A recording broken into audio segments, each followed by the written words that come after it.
down. Jake, you go and press the clock. Right then. Dear. Tweenie, clock. Where will it stop? Tweenie clock, it just won't stop! I don't like it.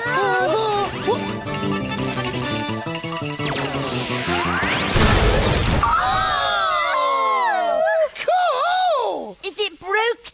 Oh, I'm afraid so, Jake. It must have blown a fuse, that's it, yes. Not to worry, I'll just get my toolkit. I'll have it fixed in no time. Now, stay away from it now, won't you? Yes, Max.